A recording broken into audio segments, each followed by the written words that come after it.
Worm এবং hot দুটি শব্দের অর্থ হলো গরম। ওয়ার্ম এবং হট কখন ব্যবহৃত আপনি কি তা জানেন? চলেন জেনে নিই। ওয়ার্ম হলো যেই গরমটা আমরা সহ্য করতে পারি।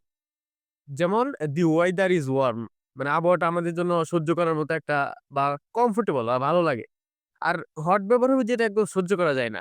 "দি কফি ইস ভেরি হট" মানে কফিটা অনেক গরম বা "দি টি ইস ভেরি হট" বা চাটা অনেক গরম। চলেন আরেকটা জেনে নিই আমরা যেমন কোল্ড এবং কুল ২ টার অর্থ কিন্তু একই যেমন ঠান্ডা। কখন ব্যবহৃত হয়? কোল্ড অর্থ হলো অত্যাধিক ঠান্ডা যেমন "ইট ইস কোল্ড টুডে" আজকে অনেক ঠান্ডা। আর কুল ব্যবহৃত হবে আরামদায়ক ঠান্ডা। যেমন আম "ইটস মর্নিং এয়ার কুল" মানে মর্নিং বা সকালবেলা যে বাতাসটা এটা খুবই আরামদায়ক। তো সামারি হলো কোল্ড হলো অত্যাধিক ঠান্ডার ক্ষেত্রে ব্যবহৃত হবে। আর কুল হলো যেটা আরামদায়ক ঠান্ডা আ এরকম জায়গায় ব্যবহৃত হবে।